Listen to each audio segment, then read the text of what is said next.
ಕನ್ನಡ ಚಿತ್ರರಂಗದಲ್ಲಿ ಭಾಳ ಹೆಸರು ಮಾಡಿದಂಥ ಅದ್ಭುತವಾದ ಕಲಾವಿದ ಅಂತಲೂ ಹೇಳ್ಬೋದು ನಮ್ಮ ನಟ ಚಂದ್ರ ಅವ್ರನ್ನು. ಈಗ ದ್ವಾರಕೀಶ್ ಅವರು ಕೊನೆ ಸೆಳೆದಂಥ ಸಮಯದಲ್ಲಿ ಈಗ ಇವತ್ತು ಇವರು ಕೂಡ ತೀರೋಗಿದ್ದಾರೆ. ಮುಂಜಾನೆ 10:30 ಸುಮಾರಿನಲ್ಲಿ ಬೆಳಿಗ್ಗೆ ಈಗ ತೀರೋಗಿದ್ದಾರೆ ಎಂಬ ಮಾಹಿತಿ ಇದೀಗ ಬಂದಿದೆ. ಇದು ಸಂಜೆ ಒಳಗೆ ಅಂತಿಮ ಸಂಸ್ಕಾರ ಕೂಡ ಮಾಡಿದ್ದಾರೆ. ಹಾಗಾದರೆ ಯಾರು ಈ ಹಿರಿಯ ರಂಗಭೂಮಿ ಕಲಾವಿದ ಹಾಗೂ ಕನ್ನಡ ಚಿತ್ರರಂಗದ ಕಲಾವಿದ ಚಂದ್ರ ಅವರು ಸಂಪೂರ್ಣ ಮಾಹಿತಿ ನಾನು ನಿಮಗೆ ಕೊಡ್ತೀನಿ ಸ್ನೇಹಿತರೆ. ಅದನ್ನು ಚಾನಲ್ ಸಬ್ಸ್ಕ್ರೈಬ್ ಮಾಡ್ಕೊಳ್ಳಿ. ಹೌದು, ಸ್ಯಾಂಡಲ್ವುಡ್ಗೆ ಮೇಲಿಂದ ಮೇಲೆ ಆಘಾತಗಳು ಎದುರಾಗ್ತದೆ, ಸಾವು ನೋವುಗಳ ಸಂಖ್ಯೆನೂ ಕೂಡ ಹೆಚ್ಚಾಗ್ತದೆ. ಈ ಸಂದರ್ಭದಲ್ಲಿ ಅಭಿರುಚಿ ಚಂದ್ರ ಅವರು ಈಗ ತೀರಿ ಹೋಗಿದ್ದಾರೆ.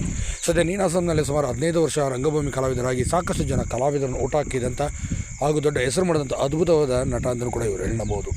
ಇನ್ನು ಕನ್ನಡದಲ್ಲಿ ಆಗ ಬರ್ತಿದ್ದಂಥ ಮೌನ ರಾಗ, ಮಳೆಬಿಲ್ಲು, ಬದುಕು ಈ ಸೀರೆಗಳಲ್ಲಿ ಕೂಡ ತುಂಬಾ ದೊಡ್ಡ ಮಟ್ಟಿಗೆ ಹೆಸರು ಕೂಡ ಮಾಡಿದರು. ಅದರಲ್ಲಿ ನಿರ್ದೇಶನ ಹಾಗೂ ಸಹ ನಿರ್ಮಾಣ ಮತ್ತು ಕಾರ್ಯನಿರ್ವಹಣಾಧಿಕಾರಿಗಳಾಗಿ ನಂತರ ನಟರಾಗಿ ಕೂಡ ಗುರುತಿಸಿಕೊಂಡಿದ್ದಂಥ ಅಭಿರುಚಿ ಚಂದ್ರ ಅವರು ಇದೀಗ ರಕ್ತನಾಳಗಳ ಸಮಸ್ಯೆಯಿಂದಾಗಿ 2 ತಿಂಗಳಿಂದ ಸುಮಾರಾಗಿ ಬಳಲ್ತಿದ್ದರು. ಈಗ ಒಂದೇ ಸರಿ ತೀವ್ರವಾದ ಹೃದಯಘಾತವಾಗಿ ಬೆಳಗ್ಗೆ 10:30 ಸುಮಾರಿಗೆ ಬೆಂಗಳೂರಿನ ಖಾಸಗಿ ಆಸ್ಪತ್ರೆಯಲ್ಲಿ ಕೊನೆ